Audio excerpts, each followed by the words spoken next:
परम शक्ति का जीवंत प्रमाण है जो बुराई को जलाकर भस्म कर देती है, और सच्चे भक्त की रक्षा के लिए स्वयं भगवान को धरती पर आना पड़ता है। होली का त्योहार केवल रंगों का त्योहार नहीं है। होली उस अग्नि की कथा है जिसमें बुराई जलती है और अच्छाई अमर हो जाती है।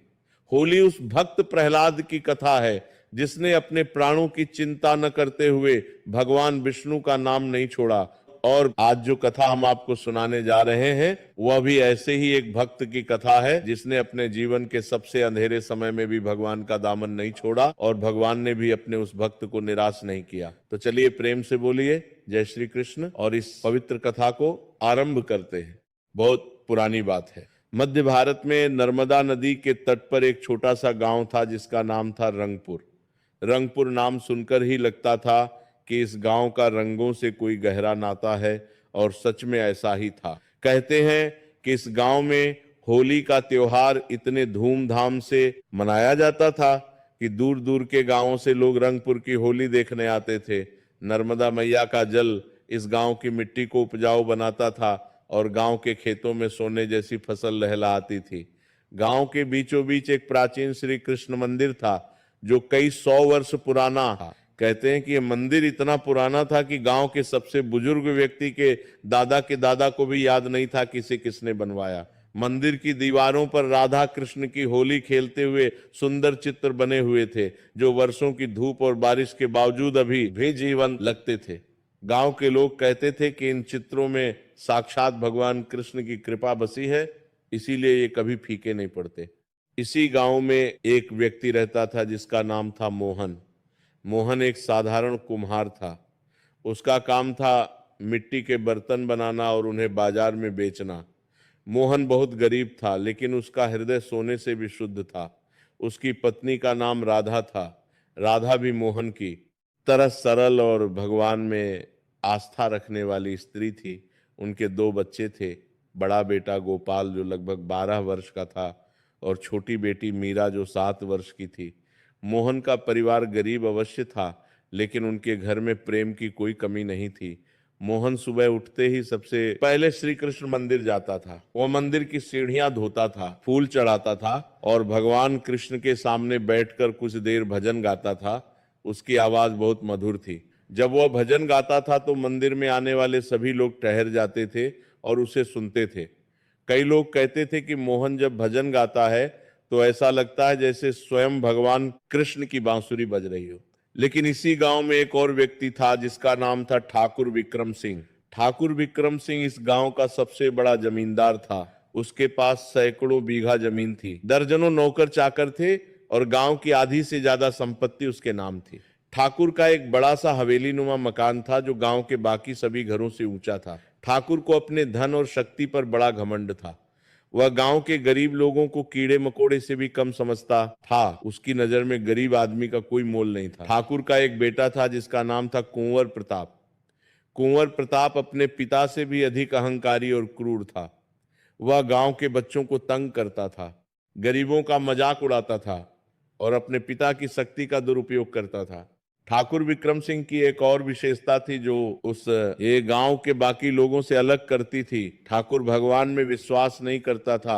वह कहता था कि भगवान भगवान कुछ नहीं होता, यह सब कमजोर लोगों का बहाना है। असली भगवान पैसा है, जिसके पास पैसा है उसके पास सब कुछ है। ठाकुर अक्सर मंदिर के सामने से गुजरते हुए व्यंग्य करता था। वो कहता था कि इस पत्थर की मूर्ति में क्या रखा है? अगर इसमें ताकत होती तो यह अपने भक्तों को गरीब क्यों रखती? देखो, मोहन कुम्हार को रोज मंदिर जाता है फिर भी 2 वक्त की रोटी के लिए तरसता है। गांव के कुछ लोग ठाकुर की बातें सुनकर डर जाते थे, कुछ लोग चुपचाप सिर झुका लेते थे, लेकिन मोहन कभी ठाकुर की बातों से विचलित नहीं होता था। वह हमेशा मुस्कुराकर कहता था कि ठाकुर साहब, भगवान की कृपा पैसों में नहीं प्रेम में बसती है। मेरे पास धन नहीं है लेकिन मेरे पास मेरा परिवार है, मेरा भगवान है और मेरे पास संतोष है। इससे बड़ी संपत्ति और क्या होगी? ठाकुर मोहन की ये बात सुनकर जोर से हंसता और कहता कि तू बड़ा दार्शनिक बन गया है कुम्हार, चल जाकर अपने बर्तन बना। तेरी दार्शनिकता से ना तेरे बच्चों का पेट भरेगा ना तेरी झोंपड़ी की छत ठीक होगी।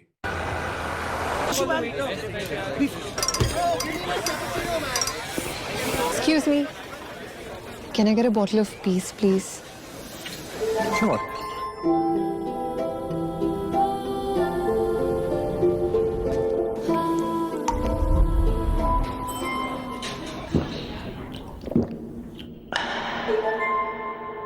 Naturally sourced from the Himalayas. Himalayan peace in a bottle. ટ્રિંગ ટ્રિંગ. હેલો હું તારા પપ્પાનો બાળપણનો મિત્ર ચતુર કાકા. પ્રણામ કાકાજી. એમની પાસેથી બેટા 5,000 લીધા હતા. હમણાં જ તને ટ્રાન્સફર કર્યા છે બેટા, પણ ભૂલથી 50 જતા રહ્યા. પેમેન્ટ મેસેજ ચેક કરી લે બેટા અને બાકીના 45 મને પાછા આપી દે. તમારો મેસેજ પછી પહેલા મારું બેંક એકાઉન્ટ ચેક કરી લઉં. અરે મૂરખ નથી હું. શાબાશ. યુપીઆઈ કહે છે કોઈ નકલી પેમેન્ટનો મેસેજ મોકલીને પૈસા પાછા માંગે તો એને કહો હું મૂરખ નથી.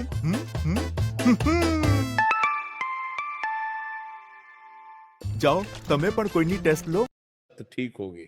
मोहन की झोपड़ी गांव के एक कोने में थी। छोटी सी कच्ची झोपड़ी जिसकी छत पर घास फूस डाली हुई थी। बरसात में छत टपकती थी और सर्दियों में ठंडी हवा दीवारों की दरारों से अंदर आती थी, लेकिन मोहन ने कभी शिकायत नहीं की। वह कहता था कि जब भगवान कृष्ण ने स्वयं गोकुल की धूल में खेलकर अपना बचपन बिताया तो मैं कौन हूं शिकायत करने वाला। मोहन की पत्नी राधा भी उसी तरह संतोषी थी। वह सुबह उठकर घर का काम करती, बच्चों को तैयार करती और फिर मोहन के लिए रोटी बनाती।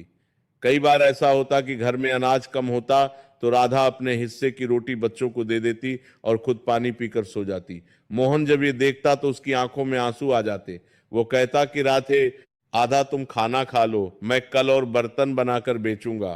राधा मुस्कुराकर कहती कि मोहन जी चिंता मत करो, भगवान कृष्ण जब चाहेंगे तब सब ठीक हो जाएगा, मैंने तो उन्हीं पर सब कुछ छोड़ दिया है। गोपाल जो मोहन का बड़ा बेटा था वो बहुत समझदार और होशियार बच्चा था। 12 वर्ष की छोटी सी उम्र में ही वो अपने पिता का हाथ बटाता था। स्कूल से आने के बाद वो सीधा अपने पिता के पास जाता और मिट्टी के बर्तन बनाने में मदद करता। उसके छोटे छोटे हाथ मिट्टी को आकार देते हुए बड़े सुंदर लगते थे। मोहन कहता कि गोपाल तेरे हाथों में जादू है बेटा, तू जो बर्तन बनाता है वो मुझसे भी अच्छे होते हैं। गोपाल शर्माकर मुस्कुराता और कहता कि पिताजी यह आपकी सिखावन है, वरना मुझे कहाँ कुछ आता है। छोटी मीरा बहुत चंचल और मधुर स्वभाव की बच्ची थी। वह सारा दिन गांव में इधर उधर खेलती रहती और शाम को भगवान कृष्ण के मंदिर में जाकर मूर्ति के सामने बैठ जाती। वह मूर्ति से बातें करती जैसे कोई अपने मित्र से बात करता हो। वह कहती कि कन्हैया, आज मैंने एक तितली देखी, बहुत सुंदर थी। क्या तुमने भी गोकुल में तितलियां देखी थी? मंदिर के पुजारी जो एक बुजुर्ग ब्राह्मण थे जिनका नाम पंडित रामशरण था, वे मीरा की यह बातें सुनकर भावुक हो जाते थे। वे कहते कि ये बच्ची साधारण नहीं है, इसके हृदय में सच्ची भक्ति का बीज है। कृष्ण भगवान इसकी हर बात सुनते हैं, मुझे पूरा विश्वास है। पंडित रामशरण गांव के सबसे पुराने और सम्माननीय व्यक्ति थे। उनकी उम्र 80 वर्ष से अधिक थी, लेकिन उनके शरीर में अभी भी स्फूर्ति थी और आंखों में एक दिव्य चमक थी। वे पिछले 60 वर्षों से इस मंदिर की सेवा कर रहे थे। उन्होंने अपना पूरा जीवन भगवान कृष्ण की सेवा में लगा दिया था। उनकी पत्नी कई वर्ष पहले स्वर्ग सिधार गई थी और उनकी कोई संतान नहीं थी। मंदिर ही उनका घर था और भगवान कृष्ण ही उनका परिवार। पंडित रामशरण मोहन से बहुत स्नेह करते थे। वे कहते कि मोहन, तू इस कलयुग में एक सच्चा भक्त है। तेरी भक्ति देखकर मुझे विश्वास होता है कि भगवान अभी भी इस धरती पर अपने भक्तों की सुध लेते हैं। मोहन पंडित जी के चरण छूता और कहता कि पंडित जी, यह सब आपकी कृपा है, आपने ही मुझे भगवान का मार्ग दिखाया। अब बात आती है होली की। रंगपुर गांव में होली का त्योहार बहुत विशेष तरीके से मनाया जाता था। होली से 7 दिन पहले से तैयारियां शुरू हो जाती थी। गांव की औरतें मिलकर प्राकृतिक रंग बनाती थीं।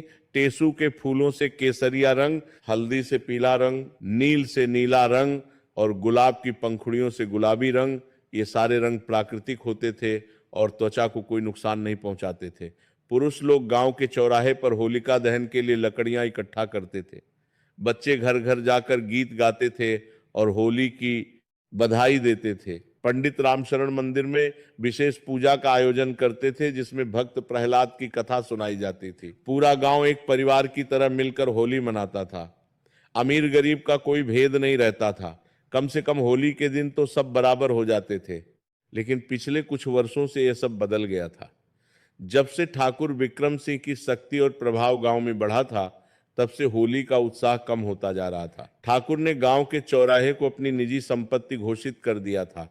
उसने कहा कि यह चौराहा मेरी जमीन पर है, इसलिए यहाँ कोई होलिका दहन नहीं होगा। गांव वालों ने बहुत विनती की, लेकिन ठाकुर नहीं माना। उसने कहा कि अगर किसी ने मेरी जमीन पर आग जलाई तो मैं उसका घर उजाड़ दूंगा। गांव के लोग डर गए, क्योंकि ठाकुर के पास ताकत थी, पैसा था और उसके कई गुंडे भी थे जो उसके इशारे पर कुछ भी कर सकते थे। पिछले 3 वर्षों से गांव में ठीक से होली नहीं मनाई गई थी।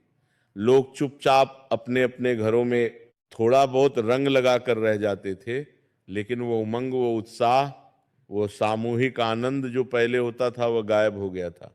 इस वर्ष फाल्गुन का महीना आ गया था। होली करीब आ रही थी। हवा में बसंत की मधुर सुगंध थी।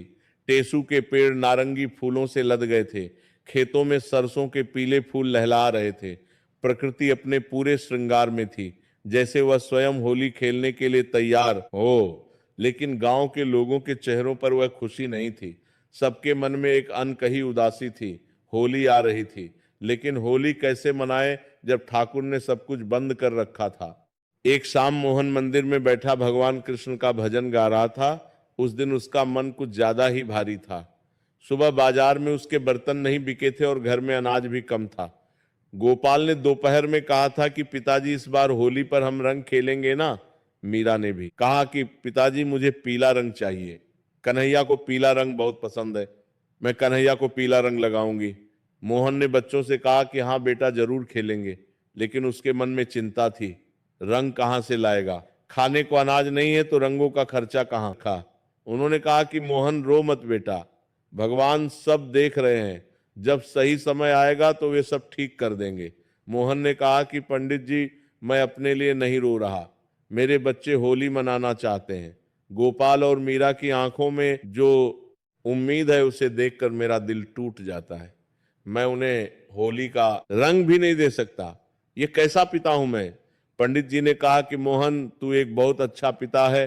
तूने अपने बच्चों को जो संस्कार दिए हैं वो किसी भी रंग से ज्यादा कीमती हैं। भगवान कृष्ण स्वयं तेरे बच्चों की इच्छा पूरी करेंगे, मुझे पूरा विश्वास है। उस रात मोहन घर लौटा तो राधा ने देखा कि उसका चेहरा उदास है। राधा ने पूछा कि क्या हुआ, बाजार में बर्तन नहीं बिके। मोहन ने कहा कि नहीं राधा, बात बर्तनों की नहीं है, बात होली की है। हमारे बच्चे होली मनाना चाहते हैं और मैं उन्हें एक छोटी सी खुशी भी नहीं दे पा रहा। राधा ने मोहन का हाथ पकड़ा और कहा कि मोहन जी सुनो, होली रंगों से नहीं मनती, होली प्रेम से मनती है। हमारे पास रंग न सही, लेकिन हमारे पास प्रेम है और प्रेम से बड़ा कोई रंग नहीं होता। भगवान कृष्ण ने गोकुल में कौन से महंगे रंगों से होली खेली थी, वे तो मिट्टी से, गुलाल से, फूलों से होली खेलते थे। हम भी वही करेंगे। मोहन ने राधा को देखा और उसकी आंखों में आंसू आ गए। उसने कहा कि राधा तू सचमुच राधा है, तुझमें वही धैर्य है, वही विश्वास है जो राधा रानी में था। राधा ने मुस्कुराकर कहा कि बस अब रोना बंद करो और सो जाओ, सुबह भगवान कृष्ण कोई न कोई रास्ता दिखाएंगे। अगले दिन सुबह कुछ ऐसा हुआ जिसकी किसी को उम्मीद नहीं थी। मोहन सुबह उठकर मंदिर जा रहा था। रास्ते में उसने देखा कि गांव के प्रवेश द्वार पर एक बूढ़ा साधु बैठा है।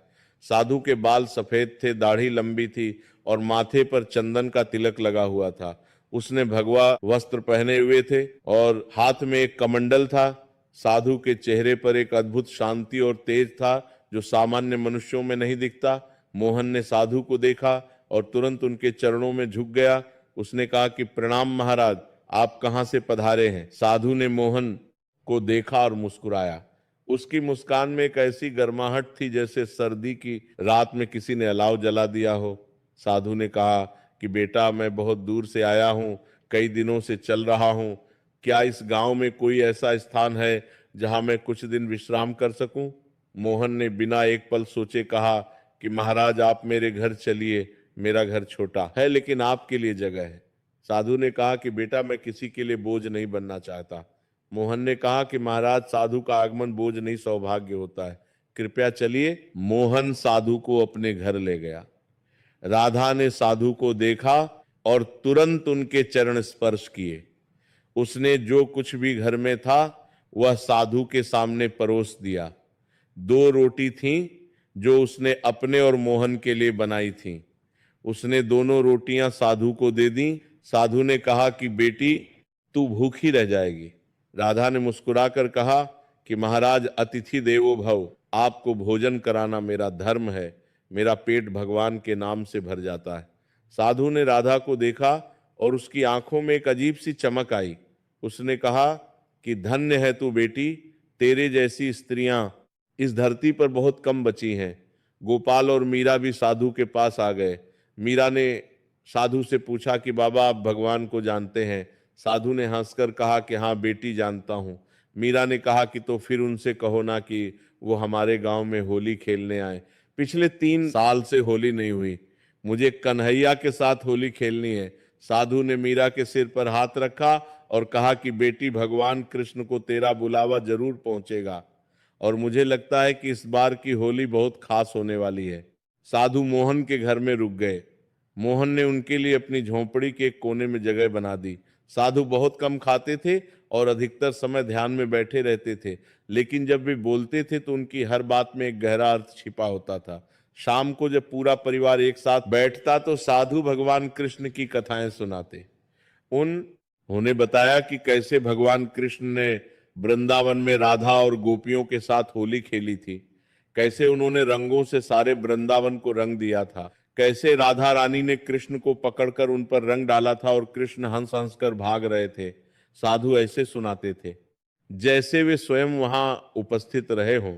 मीरा आंखें बड़ी करके सुनती और कहती कि बाबा और सुनाओ और सुनाओ। गोपाल भी चुपचाप सुनता रहता। राधा की आंखें भर आती और मोहन के चेहरे पर एक शांत मुस्कान आ जाती। तीसरे दिन साधु ने मोहन से पूछा कि बेटा, इस गांव में होली कब है? मोहन ने कहा कि महाराज, पूर्णिमा को होली है, लेकिन इस गांव में अब होली नहीं मनाई जाती। साधु ने पूछा कि क्यों? मोहन ने पूरी बात बताई। ठाकुर विक्रम सिंह के बारे में बताया, कैसे उसने गांव के चौराहे पर कब्जा कर लिया है, कैसे उसने होलिका दहन बंद करवा दिया है, कैसे गांव के लोग डरे हुए हैं। साधु ने सब सुना और कुछ देर चुप रहे। फिर उन्होंने कहा कि बेटा, क्या तुम्हें भक्त प्रहलाद की कथा याद है? मोहन ने कहा कि हाँ महाराज। साधु ने कहा कि प्रहलाद का पिता हिरण्यकशिपु भी ऐसा ही था। उसने भी भगवान को मानने से इनकार कर दिया था। उसने भी अपनी प्रजा को भगवान का नाम लेने से रोका था, लेकिन अंत में क्या हुआ? भगवान ने स्वयं आकर अपने भक्त की रक्षा की और अहंकारी का विनाश किया। बेटा, जब तक इस धरती पर एक भी सच्चा भक्त है, तब तक भगवान कभी हारने नहीं देंगे। तुम बस अपनी भक्ति पर अटल रहो। मोहन ने कहा कि महाराज, मैं अपनी भक्ति पर अटल हूं, लेकिन गांव के लोग बहुत डरे हुए हैं। कोई ठाकुर के खिलाफ बोलने की हिम्मत नहीं करता। साधु ने कहा कि बेटा, डर वह अग्नि है जो मनुष्य को भीतर से जला देती है, और साहस वह जल है जो उस अग्नि को बुझा देता है। प्रहलाद भी एक छोटा बच्चा था, लेकिन उसके साहस ने हिरण्यकशिपु जैसे राक्षस को हिला दिया। तुम्हें बस एक कदम उठाना है, बाकी भगवान संभाल लेंगे। उस रात मोहन सो नहीं पाया। वह करवटें बदलता रहा। साधु की बातें उसके मन में गूंज रही थीं। तुम्हें बस एक कदम उठाना है, बाकी भगवान संभाल लेंगे। लेकिन वह एक कदम क्या है? अगर उसने ठाकुर के खिलाफ आवाज उठाई तो ठाकुर उसे बर्बाद कर देगा, उसके परिवार को नुकसान पहुंचाएगा। गोपाल और मीरा का क्या होगा? राधा का क्या होगा? मोहन के मन में डर और साहस के बीच एक भयंकर युद्ध चल रहा था। एक ओर ठाकुर का भय था और दूसरी ओर साधु की बातें और भगवान कृष्ण पर विश्वास। अचानक उसे मीरा की बात याद आई। पिताजी, मुझे कन्हैया के साथ होली खेलनी है। उसने आंखें बंद की और मन ही मन भगवान कृष्ण से कहा कि हे प्रभु, मुझे शक्ति दो, मुझे साहस दो, मेरे बच्चों के लिए, मेरे गांव के लिए मुझे सही राह दिखाओ। और फिर उसे नींद आ गई। नींद में मोहन ने एक अद्भुत स्वप्न देखा। उसने देखा कि वो एक विशाल मैदान में खड़ा है। चारों ओर रंग बिखरे हुए हैं। लाल, पीला, हरा, नीला, गुलाबी, केसरिया, सब रंग हवा में उड़ रहे हैं। और उस रंगों के बीच एक मोहिनी मूर्ति खड़ी है, मुरली बजाते हुए, मूर्ति खड़ा कर पंख लगाए हुए, पीतांबर पहने हुए, चेहरे पर वह मुस्कान जो समस्त ब्रह्मांड को मोहित कर ले। साक्षात श्री कृष्ण खड़े हैं। मोहन उनके चरणों में गिर पड़ा। भगवान कृष्ण ने अपने हाथ से मोहन को उठाया और कहा कि मोहन, तू मेरा प्रिय भक्त है, तू चिंता मत कर। इस बार की होली मैं स्वयं खेलूंगा तेरे गांव में। तू बस एक काम कर, होलिका दहन की तैयारी कर, बाकी मैं देख लूंगा। मोहन ने कहा कि प्रभु, लेकिन ठाकुर। कृष्ण ने हंसकर कहा कि मोहन, अहंकार का एक ही इलाज है और वह है प्रेम। तू प्रेम से सब जीत लेगा। जा और निडर होकर होली मना, मैं तेरे साथ हूं। और फिर भगवान कृष्ण ने अपने हाथ में रंग लिया और मोहन के चेहरे पर लगा दिया। मोहन को लगा जैसे उसके पूरे शरीर में एक दिव्य ऊर्जा भर गई। उसका रोम रोम पुलकित हो गया, आंखों से आनंद के आंसू बह निकले। मोहन की आंख खुली, सुबह हो गई थी। सूरज की किरणें झोंपड़ी की दरारों से अंदर आ रही थी। मोहन ने अपने चेहरे को छुआ। उसे लगा कि उसके गाल पर अभी भी वह रंग है जो भगवान ने लगाया था। उसने अपनी उंगलियां देखी, उन पर एक हल्की सी पीली आभा थी। मोहन का हृदय भक्ति से भर गया। उसने मन ही मन भगवान कृष्ण को प्रणाम किया और कहा कि प्रभु, आपकी आज्ञा शिरोधार्य, मैं निडर होकर होली मनाऊंगा। आप मेरे साथ हैं तो मुझे किसी का भय नहीं। मोहन उठा और सीधा साधु के पास गया। साधु ध्यान में बैठे थे। उनके चेहरे पर एक दिव्य मुस्कान थी, जैसे उन्हें पहले से ही पता हो कि मोहन क्या कहने आया है। मोहन ने कहा कि महाराज, मैंने निर्णय ले लिया, मैं इस बार होली मनाऊंगा, चाहे ठाकुर कुछ भी करे। साधु ने आंखें खोली और कहा कि मुझे पता था बेटा कि तू यही कहेगा, जा, भगवान तेरे साथ है। मोहन सबसे पहले पंडित रामशरण के पास गया। उसने अपना स्वप्न बताया और कहा कि पंडित जी, इस बार हम होली मनाएंगे। पंडित जी ने मोहन की आंखों में एक नई चमक देखी जो पहले कभी नहीं थी। उन्होंने कहा कि मोहन, तेरी आंखों में आज जो तेज है वह साधारण नहीं है, ये भगवान की कृपा का तेज है। मैं तेरे साथ हूं बेटा, जो होगा देखा जाएगा। फिर मोहन गांव के अन्य लोगों के पास गया। उसने एक एक करके सबसे मिला, सबसे बात की। गांव के बूढ़े रामलाल काका, जो 80 वर्ष के थे, उन्होंने कहा कि मोहन बेटा, मेरी उम्र हो गई, मैंने इस गांव में 80 होलियां देखी हैं। पिछले 3 साल से होली नहीं मनी तो मेरा जी बहुत दुखी है। अगर मरने से पहले एक और होली देख लूं तो चैन से मरूंगा। गांव की बूढ़ी अम्मा सुमित्रा ने कहा कि बेटा, मेरे पोते पोतियां होली नहीं जानते, उन्होंने कभी होलिका दहन नहीं देखा। मेरा दिल रोता है जब मैं सोचती हूँ कि हम आर्य परंपरा एक ठाकुर के डर से खत्म हो रही है। मोहन ने सबसे कहा कि अब डरने की जरूरत नहीं। भगवान कृष्ण ने मुझे स्वप्न में आश्वासन दिया है, हम इस बार होली मनाएंगे, लेकिन हम किसी से लड़ेंगे नहीं। हम प्रेम से होली मनाएंगे, हम भक्ति से होली मनाएंगे। अगर ठाकुर चौराहे पर होलिका दहन नहीं होने देता तो हम मंदिर के आंगन में करेंगे। मंदिर भगवान का है और भगवान के घर में किसी ठाकुर का कोई अधिकार नहीं। गांव के कुछ लोगों ने हिम्मत दिखाई और कहा कि हाँ मोहन, तू सही कह रहा है, हम तेरे साथ हैं। लेकिन कुछ लोग अभी भी डरे हुए थे। उन्होंने कहा कि मोहन, तेरी बात तो सही है, लेकिन ठाकुर बहुत खतरनाक आदमी है, अगर उसने कुछ कर दिया तो। मोहन ने कहा कि जब भगवान साथ हो तो कोई कुछ नहीं कर सकता। प्रहलाद के साथ भगवान थे तो हिरण्यकशिपु भी कुछ नहीं कर पाया। बस भगवान पर भरोसा रखो। बात ठाकुर विक्रम सिंह तक पहुंच गई कि मोहन कुम्हार गांव में होली मनाने की तैयारी कर रहा है। ठाकुर को जब ये खबर मिली तो आग बबूला हो गया। उसने अपने बेटे कुंवर प्रताप को बुलाया और कहा कि वह नीच कुम्हार मेरे खिलाफ जा रहा है। उसकी इतनी हिम्मत कि वह मेरे आदेश की अवहेलना करे। कुंवर प्रताप ने कहा कि पिताजी, चिंता मत करो, मैं उस कुम्हार को ऐसा सबक सिखाऊंगा कि वह दोबारा सिर उठाने की हिम्मत नहीं करेगा। ठाकुर ने कहा कि अभी जाकर उसे चेतावनी दे, कह दे कि अगर उसने होली मनाने की कोशिश की तो उसका और उसके परिवार का अंजाम बहुत बुरा होगा। कुंवर प्रताप अपने 4-5 गुंडों के साथ मोहन के घर पहुंचा। मोहन उस समय बाहर बैठकर मिट्टी के दिए बना रहा था, होलिका दहन के लिए दिए। कुंवर प्रताप ने आते ही मोहन के हाथ से दिया छीनकर जमीन पर पटक दिया। दिया टूट गया। मोहन ने ऊपर देखा। कुंवर प्रताप का चेहरा क्रोध से लाल था। उसने कहा कि सुन कुम्हार, मेरे पिताजी का संदेश है कि अगर तूने इस गांव में होली मनाने की कोशिश की तो तेरी ये झोंपड़ी जला दी जाएगी, तेरे परिवार को गांव से निकाल दिया जाएगा। समझ गया? मोहन शांत था, उसके चेहरे पर न भय था न क्रोध। उसने हाथ जोड़कर कहा कि कुंवर साहब, होली भगवान का त्योहार है, इसे मनाने से रोकना ठीक नहीं है। हम किसी की जमीन पर नहीं मंदिर में होली मनाएंगे, आप भी आइए, रंग लगाइए। कुंवर प्रताप ने मोहन को धक्का दिया और कहा कि तू बहुत बोलने लगा है कुम्हार, याद रख मैंने तुझे चेतावनी दे दी है, अगर कुछ हुआ तो जिम्मेदार तू होगा। और वो अपने गुंडों के साथ चला गया। All you need to do is enter your date of birth. AI astrologers read your chart and answer your questions using astrology. No waiting, no complicated process. First chat is free. Try it now.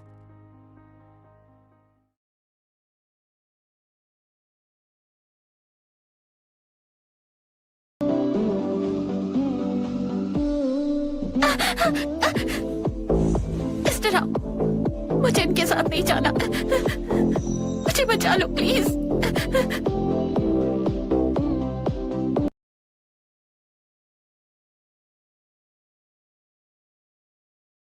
चला गया। राधा ने अंदर से सब सुना था। वह बाहर आई और मोहन के पास बैठ गई। उसने टूटे हुए दिए के टुकड़े उठाए और कहा कि मोहन जी, क्या हम सही कर रहे हैं? कहीं बच्चों को कोई नुकसान न हो। मोहन ने राधा का हाथ पकड़ा और कहा कि राधा डर मत, भगवान ने मुझे स्वप्न में कहा है कि वे मेरे साथ हैं। जब कृष्ण साथ हो तो कौन क्या कर लेगा, तू बस मुझ पर विश्वास रख। राधा ने मोहन की आंखों में देखा, उसमें एक अटल विश्वास था, एक ऐसी दृढ़ता थी जो उसने पहले कभी नहीं देखी थी। राधा ने सिर हिलाया और कहा कि ठीक है, मुझे तुम पर विश्वास है और भगवान पर भी, जो होगा अच्छा होगा। गोपाल ने जो कुछ हुआ वह दूर से देखा था। उसके छोटे से हृदय में क्रोध उबल रहा था। उसने अपने पिता से कहा कि पिताजी, कुंवर प्रताप बहुत बुरा आदमी है, उसने आपको धक्का क्यों दिया? मैं बड़ा होकर उसे सबक सिखाऊंगा। मोहन ने गोपाल को गले लगाया और कहा कि बेटा, किसी को सबक सिखाना हमारा काम नहीं, यह काम भगवान का है। हमारा काम है अपना धर्म निभाना और भगवान पर भरोसा रखना। बदला लेने से कुछ नहीं होता, प्रेम से बड़ी कोई शक्ति नहीं है। साधु ने यह सब शांति से देखा और सुना। शाम को जब सब एक साथ बैठे तो साधु ने एक कथा सुनाई।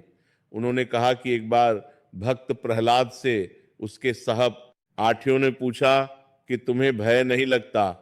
तुम्हारे पिता इतने शक्तिशाली हैं और तुम उनकी बात नहीं मानते।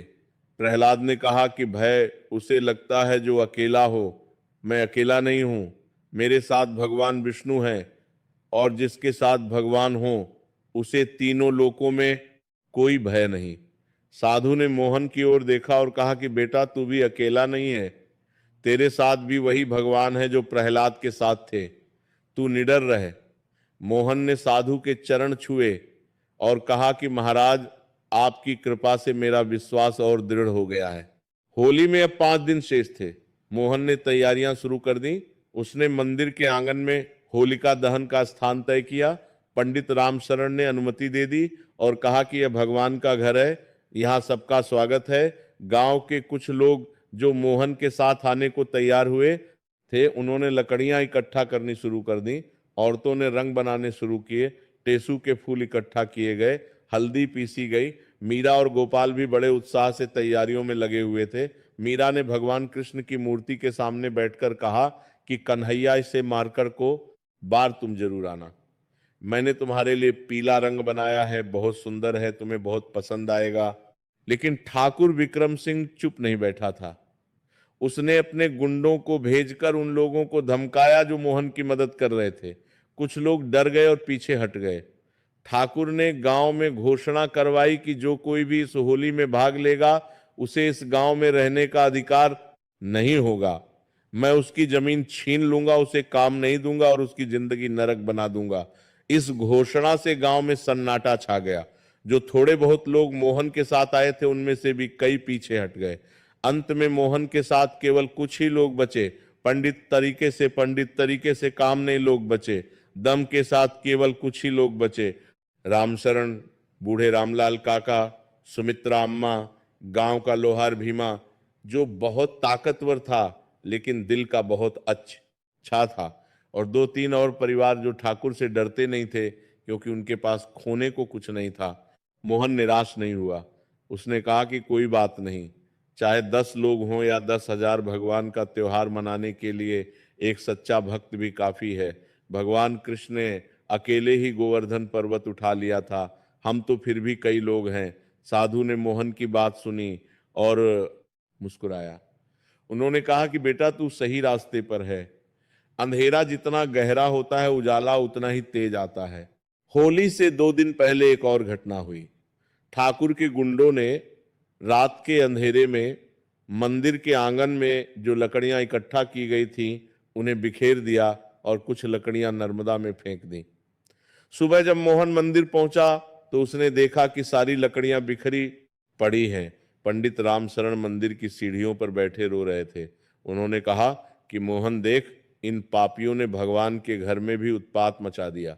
ये लोग भगवान से भी नहीं डरते। मोहन ने पंडित जी के आंसू पोंछे और कहा कि पंडित जी रोइए मत, लकड़ियां फिर से इकट्ठा कर लेंगे। इनकी ताकत बस इतनी है कि लकड़ियां बिखेर दें, लेकिन हमारे विश्वास को कोई नहीं बिखेर सकता। और मोहन ने फिर से लकड़ियां इकट्ठा करनी शुरू कर दी। गोपाल भी अपने पिता के साथ लग गया। भीमा लोहार ने अपनी ताकत से भारी भारी लकड़ियां उठाकर ला दी। शाम तक फिर से सब तैयार हो गया। उस रात ठाकुर ने एक और चाल चली।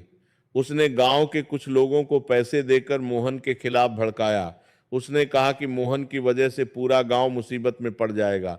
अगर मोहन ने होली मनाई तो मैं पूरे गांव को सजा दूंगा, किसी को भी मेरी जमीन पर काम नहीं करने दूंगा। गांव के कुछ लालची और डरपोक लोग ठाकुर के बहकावे में आ गए। उन्होंने मोहन के घर जाकर कहा कि मोहन तू अपनी जिद छोड़ दे, तेरी वजह से सबको नुकसान हो रहा है। तू भले ही आकुर से नहीं डरता, लेकिन हम डरते हैं। हमारे बच्चों के बारे में सोच। मोहन ने उन सबकी बात शांति से सुनी। फिर उसने कहा कि भाइयों, मैं समझता हूं तुम्हारा डर, लेकिन सोचो अगर हम आज डर गए तो कल ठाकुर और क्या क्या बंद करवा देगा। आज होली बंद है, कल दिवाली बंद होगी, परसों मंदिर बंद होगा। डर कभी खत्म नहीं होता।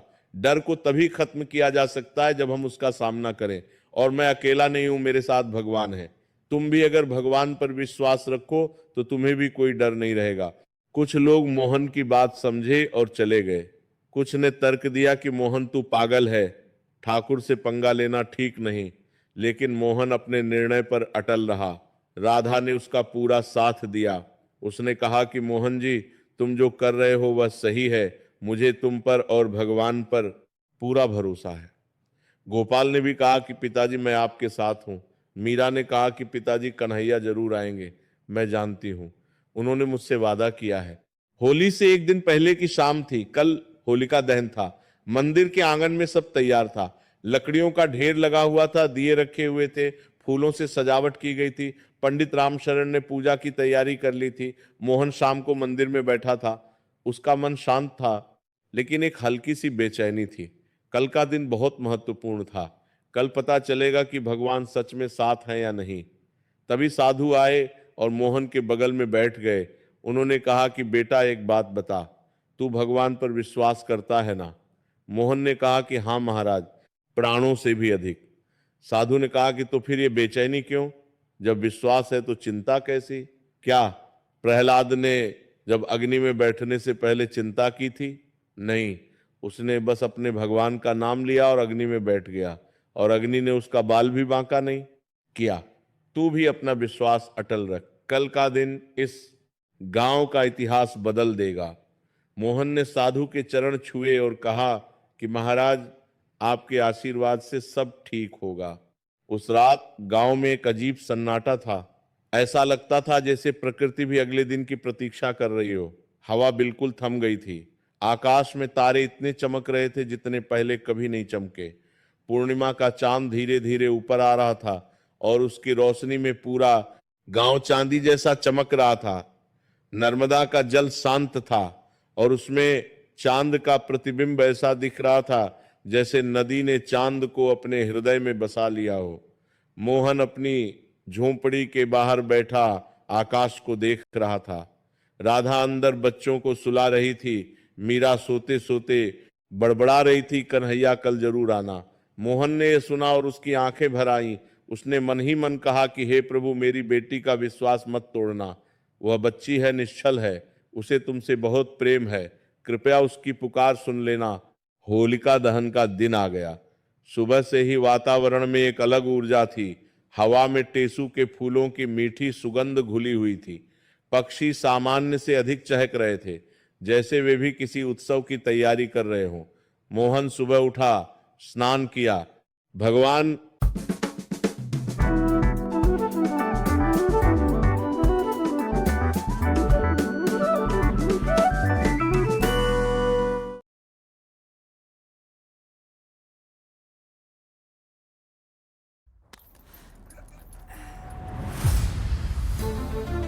What am I training for? To be the fittest version of myself. And for that, I put in everything I have. 100%. And zero of what my body doesn't need. That's why I choose the best. Like my Isopure. It has 100% whey protein isolate and zero carbs, fat and sugar. Isopure. Everything you need, nothing you don't. भगवान कृष्ण का ध्यान किया और मंदिर की ओर चल पड़ा। राधा ने उसे रोका और कहा कि मोहन जी संभल कर जाना। मोहन ने मुस्कुराकर कहा कि राधा, जब कृष्ण साथ हों तो संभलने की जरूरत नहीं होती, वे स्वयं संभाल लेते हैं। गोपाल भी अपने पिता के साथ चला। मीरा ने कहा कि पिताजी, मैं भी आऊंगी शाम को, मुझे कन्हैया के लिए रंग ले जाना है। मंदिर पहुंचकर मोहन ने देखा कि पंडित रामशरण पहले से ही तैयारी में लगे हुए थे। रामलाल काका भी आ गए थे। सुमित्रा अम्मा अपनी बहुओं के साथ आई थीं। भीमा लोहार अपने 2 बेटों के साथ आया था। कुल मिलाकर 20-25 लोग थे। संख्या कम थी, लेकिन सबके चेहरों पर एक अनोखा उत्साह था। पंडित रामशरण ने कहा कि आज का दिन बहुत शुभ है। आज पूर्णिमा है, आज होलिका दहन होगा, आज बुराई जलेगी और अच्छाई की जीत होगी। सबने मिलकर जय श्री कृष्ण का नारा लगाया। दिन भर तैयारियां होती रहीं। मोहन और गोपाल ने मिलकर होलिका दहन के स्थान को फूलों से सजाया। राधा और अन्य औरतों ने प्रसाद बनाया। नारियल, गुड़, भुने चने और खील का प्रसाद तैयार हुआ। पंडित रामशरण ने मंदिर में विशेष पूजा अर्चना की। उन्होंने भगवान कृष्ण से प्रार्थना की कि हे प्रभु, आज हम आपकी शरण में हैं, हमारी रक्षा करना, इस गांव को अहंकार के अंधकार से मुक्त करना। शाम हुई और सूरज धीरे धीरे पश्चिम में डूबने लगा। आकाश में लाल, नारंगी और सुनहरे रंग बिखर गए। ऐसा लग रहा था जैसे आकाश ने स्वयं होली खेली हो। मंदिर के आंगन में दिए जलाए गए। होलिका दहन की तैयारी पूरी थी। पंडित रामशरण ने मंत्रोच्चार शुरू किया।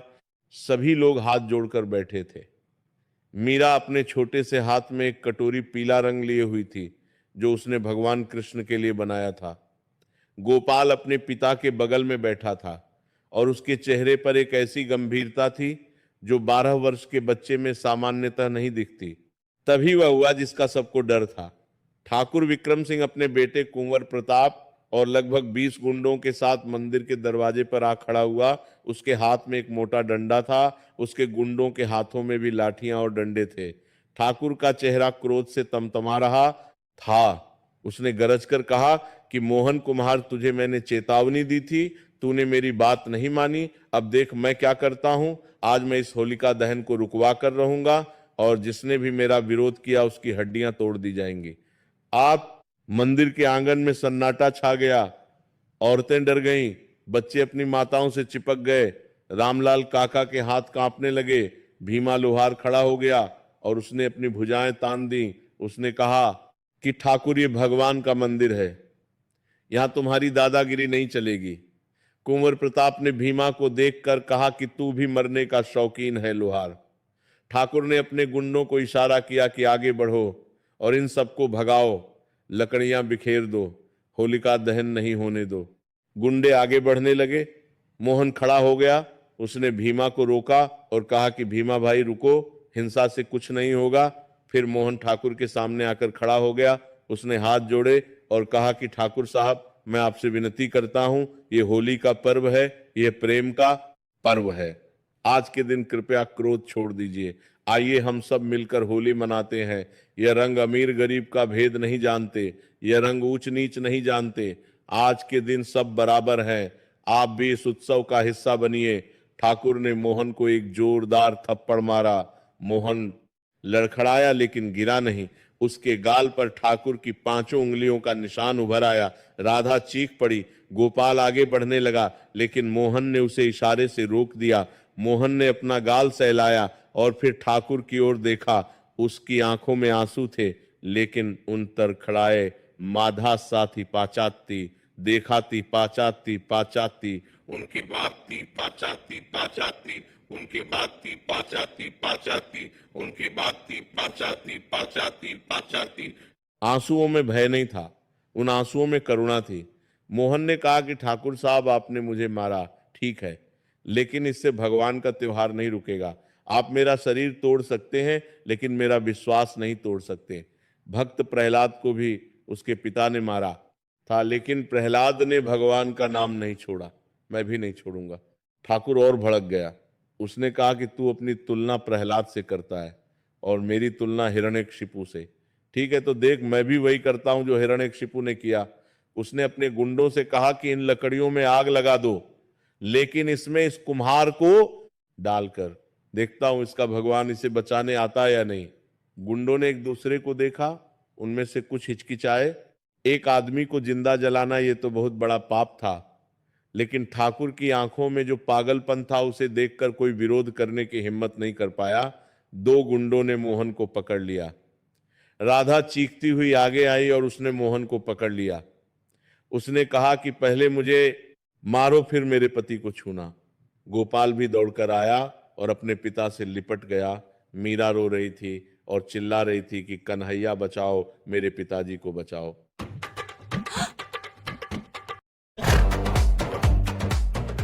गधे को घोड़ी पे मत चढ़ाओ, प्रेशर हटाओ।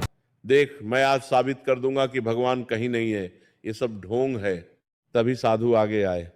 उनकी चाल शांत थी, लेकिन उनकी उपस्थिति में एक अद्भुत तेज था, ऐसा तेज जो सामान्य मनुष्य में नहीं होता। जैसे ही साधु आगे आए, ठाकुर के गुंडों ने अनायास ही मोहन को छोड़ दिया। कोई नहीं जानता क्यों, लेकिन उनके हाथ अपने आप शिथिल हो गए। साधु ने ठाकुर की ओर देखा और कहा कि ठाकुर, तू कहता है कि भगवान नहीं है, तो क्या तू ये कहता है कि सूर्य नहीं है क्योंकि रात में अंधेरा है? सूर्य तो है, बस तेरी आंखें बंद है, इसीलिए तू देख नहीं पाता। और अंधेरे में जो सबसे ज्यादा डरता है वही सबसे ज्यादा शोर करता है।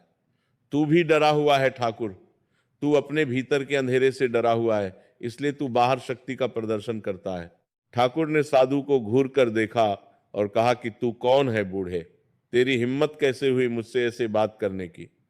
साधु ने शांति से कहा कि मैं वही हूं जो तू बनना नहीं चाहता। मैं सत्य हूं और सत्य को कोई नहीं मार सकता। ठाकुर ने लाठी उठाई और साधु पर वार करने चला, लेकिन जैसे ही उसने लाठी उठाई, कुछ ऐसा हुआ जिसने सबक को स्तब्ध कर दिया। अचानक हवा का एक तेज झोंका आया, इतना तेज कि सभी लोग लड़खड़ा गए। मंदिर के घंटे अपने आप बजने लगे। एक नहीं, दो नहीं, मंदिर के सारे घंटे एक साथ बजने लगे, जैसे कोई अदृश्य शक्ति उन्हें बजा रही हो।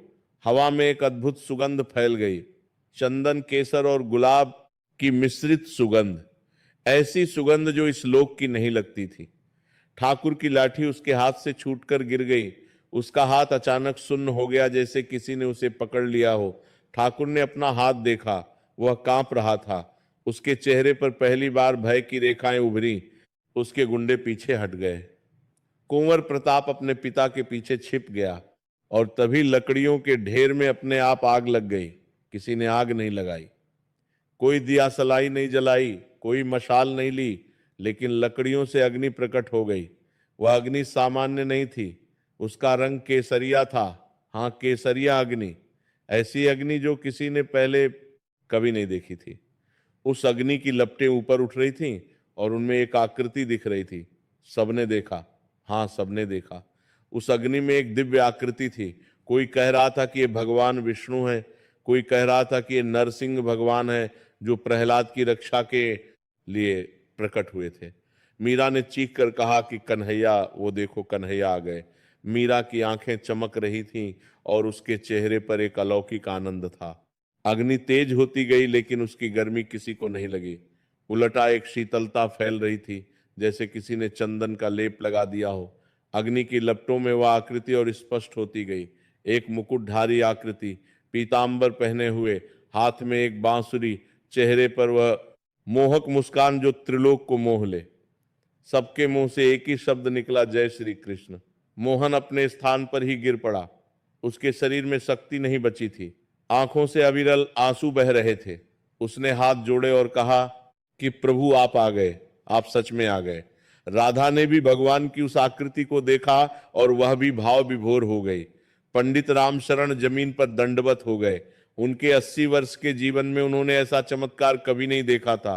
सुमित्रा अम्मा जोर जोर से रो रही थी और कह रही थी कि धन्य हैं हम जो आज भगवान के दर्शन हो गए। रामलाल काका के हाथ जुड़ गए और उनकी आंखें बंद हो गईं। उनके होठ भगवान का नाम जप रहे थे। ठाकुर विक्रम सिंह वहीं खड़ा था, पत्थर की तरह। उसका शरीर कांप रहा था, उसकी आंखें फटी हुई थीं। जिस भगवान को उसने कभी माना ही नहीं था, वो भगवान उसकी आंखों के सामने प्रकट हो गए थे। उसका पूरा विश्वास टूट गया। वह विश्वास जो कहता था कि भगवान नहीं है, वो विश्वास जो कहता था कि पैसा ही सब कुछ है, वो विश्वास जो कहता था कि ताकत ही सत्य है, सब कुछ एक क्षण में ध्वस्त हो गया। ठाकुर के पैर कांपे और वह जमीन पर गिर पड़ा। उसके मुंह से शब्द निकले जो उसने जीवन में कभी नहीं कहे थे, हे भगवान, बस इतना, हे भगवान। और फिर उसकी आंखों से आंसू बहने लगे। ठाकुर विक्रम सिंह, जिसने कभी किसी के सामने सिर नहीं झुकाया था, जिसने कभी अपनी कमजोरी नहीं दिखाई थी, वह आज भगवान के सामने एक छोटे बच्चे की तरह रो रहा था। कुंवर प्रताप भी अपने पिता को इस हालत में देखकर स्तब्ध था। उसने कभी अपने पिता को रोते नहीं देखा था। अग्नि धीरे धीरे शांत होने लगी। वो दिव्य आकृति भी धीरे धीरे धुंधली होने लगी। लेकिन जाने से पहले ऐसा लगा जैसे उस आकृति ने सबकी ओर देखा और सबको एक अनुभूति हुई, एक ऐसी अनुभूति जो शब्दों में बयान करना कठिन है। जैसे कोई तुम्हारे हृदय को स्पर्श कर रहा हो, जैसे कोई तुम्हारे भीतर के सारे दुख, सारे भय, सारी चिंता को सोख रहा हो और उसकी जगह प्रेम भर रहा हो। शुद्ध, निर्मल, अनंत प्रेम हर व्यक्ति को लगा। जैसे भगवान ने उससे व्यक्तिगत रूप से कहा हो कि मैं तुम्हारे साथ हूं, डरो मत, मैं सदैव तुम्हारे साथ हूं। जब अग्नि पूर्णतः शांत हुई तो सबने देखा कि होलिका दहन संपन्न हो गया था। लकड़ियां जलकर राख हो गई थी, लेकिन उस राख में एक अद्भुत बात थी। राख का रंग सामान्य भूरा या काला नहीं था, वो राख रंगीन थी। हाँ, रंगीन राख, कहीं लाल, कहीं पीली, कहीं केसरिया, कहीं हरी। ऐसा लग रहा था जैसे भगवान ने स्वयं इस राख में रंग भर दिए हों। पंडित रामशरण ने कांपते हाथों से उस राख को उठाया और कहा कि यह राख नहीं है, यह भगवान का प्रसाद है, यह उन रंगों का प्रतीक है जिनसे भगवान कृष्ण ने वृंदावन में होली खेली।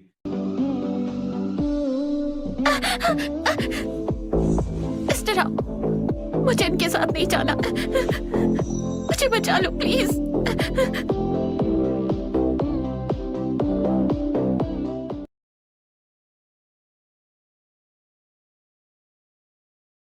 अगले हफ्ते नाना नानी की गोल्डन जुबली है। फेस पैक लगा के बैठी है, सारी शॉपिंग बाकी है। मार्केट घूम के लेना है लहंगा, लाइनर, हील, पर मैडम देख रही है रील। फिर अंगड़ाई लेकर इसने मिंत्रा पे कर दी सारी शॉपिंग, और टाइम पे नहीं आया तो सिर्फ 2 दिन में हो गया डिलीवर पूरे मार्केट का कलेक्शन। सॉर्टेड तो है ये जनरेशन। Try Myntra, get 2-day delivery on best of fashion. Myntra, it's you 2.0।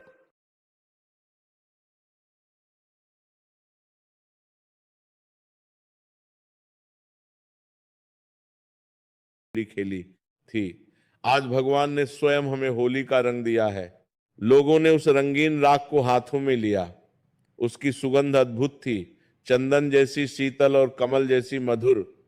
Meera ने उस राख को भगवान कृष्ण की मूर्ति पर लगाया और कहा कि कन्हैया देखो तुम्हारा पीला रंग। मैंने कहा था ना कि तुम जरूर आओगे, तुम आ गए ना, तुमने मेरी बात मानी। मीरा की आंखों से आंसू बह रहे थे, लेकिन वे खुशी के आंसू थे, भक्ति के आंसू थे।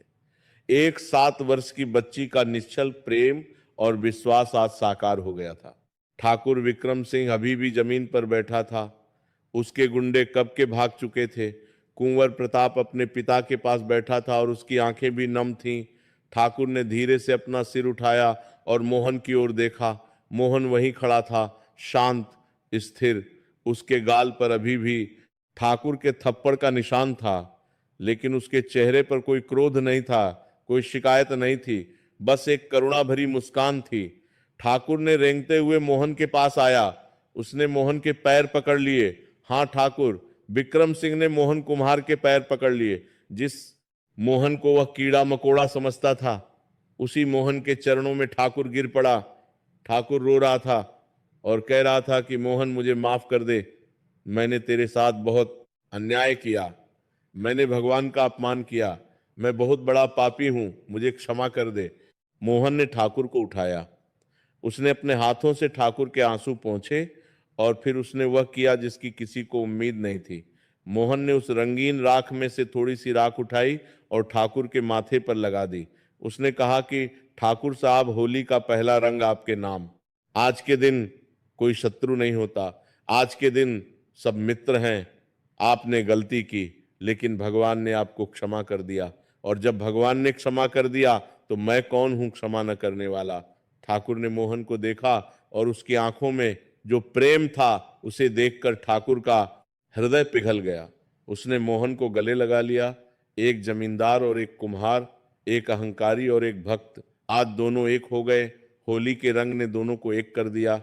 यह दृश्य देखकर पूरे मंदिर परिसर में जय श्री कृष्ण की गूंज उठी। लोग एक दूसरे को गले लगा रहे थे, रो रहे थे, हंस रहे थे, उस रंगीन राख को एक दूसरे को लगा रहे थे। रामलाल काका ने कहा कि आज मेरी 80 साल की उम्र में सबसे सुंदर होली हो रही है। सुमित्रा अम्मा ने अपने पोते पोतियों को गोद में लेकर कहा कि देखो बच्चों, यह है होली, यही है होली की असली भावना। पंडित राम शरण भगवान कृष्ण की मूर्ति के सामने दंडवत पड़े थे और बार बार कह रहे थे कि धन्य है आप प्रभु, धन्य है आपकी लीला। साधु एक कोने में खड़े ये सब देख रहे थे। उनके चेहरे पर एक रहस्यमयी मुस्कान थी। मोहन ने साधु को ढूंढा और उनके पास गया। उसने कहा कि महाराज, आज आपकी बात सच हो गई, भगवान ने सच में सब संभाल लिया। साधु ने मोहन के सिर पर हाथ रखा और कहा कि बेटा, भगवान ने नहीं, तेरे विश्वास ने सब संभाला। भगवान तो बस अपने भक्त के विश्वास की रक्षा करते हैं। प्रहलाद का विश्वास अटल था, इसीलिए अग्नि ने उसे नहीं जलाया। तेरा विश्वास अटल था, इसीलिए भगवान ने आज प्रहलाद का रकट होकर तेरी लाज रख ली। याद रख बेटा, विश्वास सबसे बड़ी शक्ति है। रात गहरा गई लेकिन किसी को नींद नहीं आई। सब मंदिर में ही बैठे रहे, भजन कीर्तन होता रहा। मोहन ने भजन गाया और उस रात उसकी आवाज में एक ऐसी मिठास थी जो पहले कभी नहीं थी। ऐसा लग रहा था जैसे भगवान कृष्ण स्वयं मोहन के कंठ से गा रहे हों। पूरा गांव धीरे धीरे मंदिर में इकट्ठा हो गया। वे लोग भी आए जो ठाकुर के डर से नहीं आए थे। वे लोग भी आए जो मोहन के खिलाफ भड़काए गए थे। सबने सुना कि मंदिर में क्या हुआ और सब भागे चले आए। जब उन्होंने मंदिर के आंगन में वह रंगीन राख देखी और उसकी दिव्य सुगंध महसूस की तो सबकी आंखें भर आईं। कई लोगों ने मोहन से माफी मांगी कि हम तेरा साथ नहीं दे पाए। मोहन ने सबको गले लगाया और कहा कि कोई बात नहीं, होली के दिन कोई शिकायत नहीं होती, आज बस प्रेम है। बात पूरे क्षेत्र में फैल गई। आसपास के गांवों में लोगों ने सुना कि रंगपुर के मंदिर में होलिका दहन के समय भगवान कृष्ण प्रकट हुए, राख रंगीन हो गई, अहंकारी ठाकुर का हृदय परिवर्तन हो गया। लोग दूर दूर से रंगपुर आने लगे। सबको उस रंगीन राख के दर्शन करने थे, सबको उस चमत्कार के बारे में जानना था। अगली सुबह होली का दिन था, रंगों का दिन, और इस बार रंगपुर में ऐसी होली हुई जो किसी ने कभी नहीं देखी थी। सुबह होते ही मंदिर के आंगन में लोग इकट्ठा होने लगे। न सिर्फ रंगपुर के लोग बल्कि आसपास के गांवों से भी लोग आए। सबके हाथों में रंग थे। टेसू के फूलों का केसरिया रंग, हल्दी का पीला रंग, नील का नीला रंग, गुलाब का गुलाबी रंग, और सबसे खास वह रंगीन राख जो होलिका दहन से निकली थी। पंडित रामशरण ने उस राख को बहुत संभाल कर रखा था। उन्होंने कहा कि यह भगवान का प्रसाद है, पहले सबको इसका तिलक लगेगा फिर रंग खेलेंगे। पंडित रामशरण ने सबसे पहले भगवान कृष्ण की मूर्ति को उस रंगीन राख का तिलक लगाया, फिर मोहन को लगाया, फिर राधा को, फिर गोपाल और मीरा को, फिर एक एक करके सबको, जब ठाकुर विक्रम सिंह की बारी आई तो ठाकुर ने पंडित जी के चरण छुए। पंडित जी ने ठाकुर के माथे पर तिलक लगाया और कहा कि ठाकुर आज से तू नया जन्म ले, पुराने ठाकुर को कल रात की अग्नि में जला दे, आज से तू भगवान का भक्त है। ठाकुर ने सिर झुकाकर कहा कि जी पंडित जी, मैं आज से नया जीवन शुरू करता हूं। कुंवर प्रताप ने भी आगे आकर सबके चरण छुए और क्षमा मांगी। गोपाल ने कुंवर प्रताप को देखा, दोनों की उम्र लगभग बराबर थी। गोपाल ने आगे बढ़कर कुंवर प्रताप को रंग लगा दिया। कुंवर प्रताप पहले चौंका, फिर उसने भी गोपाल को रंग लगाया। दोनों हंसने लगे। बच्चों की हंसी में कोई दुश्मनी नहीं होती, बच्चों की हंसी में बस प्रेम होता है। और फिर शुरू हुई होली, ऐसी होली जो रंगपुर ने पिछले 3 वर्षों में नहीं देखी थी। रंग उड़ रहे थे, हवा में रंगों के बादल थे, लाल, पीला, हरा, नीला, गुलाबी, केसरिया, सब रंग एक दूसरे में मिल रहे थे। बच्चे पिचकारियों से रंग फेंक रहे थे, बूढ़े लोग एक दूसरे को गुलाल लगा रहे थे, औरतें गीत गा रही थी, होली के गीत, राधा कृष्ण की होली के गीत। आज रंग है री मन भीतर रंग है री, पिया के संग सदा होली खेले, राधा संग सदा रंग छलके। पूरा गांव एक इंद्रधनुष बन गया था, कहीं लाल रंग, कहीं पीला रंग, कहीं हरा रंग, हर चेहरे पर रंग और हर चेहरे पर मुस्कान। मोहन भगवान कृष्ण की मूर्ति के सामने खड़ा था। उसने मूर्ति पर केसरिया रंग डाला और कहा कि प्रभु यह रंग आपके लिए, आपने मेरी लाज रखी, आपने मेरे विश्वास की रक्षा की, आपने इस गांव को अहंकार के अंधेरे से निकाला। आज मैं सबसे अमीर हूं प्रभु, सबसे अमीर, क्योंकि मेरे पास आप हैं। राधा ने मोहन के चेहरे पर लाल रंग लगाया और कहा कि मोहन जी, आज सचमुच होली है। मोहन ने राधा को देखा और उसकी आंखें भर आईं। उसने ये कहा कि राधा, ये होली भगवान ने खेली है, हम तो बस माध्यम हैं। मीरा अपनी छोटी सी पिचकारी लेकर सबको रंग कर रही थी। वो भगवान कृष्ण की मूर्ति के चारों ओर नाच रही थी और गा रही थी कि कन्हैया होली खेलो, कन्हैया होली खेलो। गोपाल अपने नए मित्र कुंवर प्रताप के साथ रंग खेल रहा था। दोनों एक दूसरे पर रंग डाल रहे थे और हंस रहे थे। रामलाल काका ने सुमित्रा अम्मा को गुलाल लगाया और कहा कि अम्मा, आज मैं सबसे खुश इंसान हूं। सुमित्रा अम्मा ने कहा कि हम सब खुश हैं काका, भगवान ने हम सबकी सुन ली। भीमा लोहार अपने बच्चों को कंधे पर बैठाकर नाच रहा था। उसकी पत्नी उसे रोक रही थी कि बच्चों को गिरा दोगे, लेकिन भीमा कहाँ सुनने वाला था। वह कह रहा था कि आज के दिन तो उड़ने का मन करता है। पंडित रामशरण मंदिर की सीढ़ियों पर बैठे ये सब देख रहे थे। उनकी आंखों से आंसू बह रहे थे, लेकिन ये आनंद के आंसू थे। उन्होंने अपने 60 वर्ष की सेवा में बहुत कुछ देखा था, लेकिन आज जो उन्होंने देखा वह सबसे सुंदर था। एक गांव जो डर में डूबा हुआ था, आज प्रेम में डूबा हुआ था। एक ठाकुर जो अहंकार में अंधा था, आज भक्ति में नम था। बच्चे जो होली नहीं जानते थे, आज रंगों में सराबोर थे। यही तो भगवान की लीला है, वे जब चाहे सब बदल दें। ठाकुर विक्रम सिंह आज एक अलग ही इंसान दिख रहा था। उसने अपने वह शानदार कपड़े नहीं पहने थे जो हमेशा पहनता था। उसने एक साधारण सा कुर्ता पहना था। उसका चेहरा रंगों से भरा हुआ था और सबसे बड़ी बात, उसके चेहरे पर एक सच्ची मुस्कान थी, ऐसी मुस्कान जो पहले कभी नहीं दिखी थी। ठाकुर एक एक करके गांव के उन सब लोगों के पास गया जिनके साथ उसने कभी अन्याय किया था। उसने सबसे माफी मांगी। उसने कहा कि मैंने बहुत गलतियां की हैं, मैंने अपने धन और शक्ति के घमंड में बहुत लोगों को दुख दिया, लेकिन कल रात भगवान ने मेरी आंखें खोल दी। अब मैं बदलूंगा। मैं वादा करता हूं कि अब से इस गांव का कोई भी व्यक्ति दुखी नहीं होगा। मैं अपनी संपत्ति का उपयोग गांव की भलाई के लिए करूंगा। गांव के लोग ठाकुर की बातें सुनकर हैरान थे। कल तक जो ठाकुर सबको डराता था, धमकाता था, वही ठाकुर आज सबसे माफी मांग रहा था। कुछ लोगों को विश्वास नहीं हो रहा था। वे सोच रहे थे कि शायद ठाकुर नाटक कर रहा है, लेकिन ठाकुर की आंखों में जो आंसू थे और उसके स्वर में जो सच्चाई थी, उसे देखकर लगता था कि ये परिवर्तन सच्चा है। दोपहर हुई और रंग खेलना बंद हुआ। सबने नर्मदा में स्नान किया और साफ कपड़े पहने। फिर मंदिर के आंगन में भोजन का प्रबंध हुआ। और यह प्रबंध किसने किया? ठाकुर विक्रम सिंह ने। ठाकुर ने अपने घर से अनाज, मिठाइयाँ, फल सब कुछ मंगवाया और पूरे गांव के लिए भंडारा कराया।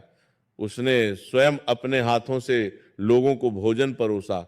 जब उसने मोहन को भोजन परोसा तो मोहन ने कहा कि ठाकुर साहब, ये आपको शोभा नहीं देता, आप बैठिए, मैं अपना भोजन ले लूंगा। ठाकुर ने कहा कि नहीं मोहन, यह मुझे शोभा देता है, सेवा सबको शोभा देती है, ये बात मुझे तूने सिखाई है, तू रोज मंदिर की सेवा करता है, आज मुझे भी सेवा करने दे। मोहन की आंखें भर आईं। उसने कहा कि ठाकुर साहब, आज सच में होली है, आज सच में रंग बदल गए हैं। भोजन के बाद पंडित रामशरण ने सबको इकट्ठा किया और कहा कि आज मैं आप सबको एक बात बताना चाहता हूं, होली केवल रंगों का त्योहार नहीं है, होली का हर रंग एक संदेश लेकर आता है। लाल रंग प्रेम और भक्ति का प्रतीक है। जैसे भक्त प्रहलाद का भगवान के प्रति लाल प्रेम था, वैसे ही हम सबके हृदय में भगवान के लिए प्रेम होना चाहिए। पीला रंग ज्ञान और समृद्धि का प्रतीक है। हल्दी का पीला रंग शुभ माना जाता है। यह हमें बताता है कि सच्चा ज्ञान वह है जो अहंकार मिटाए और विनम्रता सिखाए। हरा रंग प्रकृति और शांति का प्रतीक है। ये हमें बताता है कि प्रकृति के साथ सद्भाव में रहो।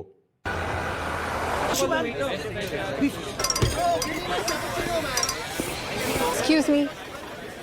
Can I get a bottle of peace, please? Sure.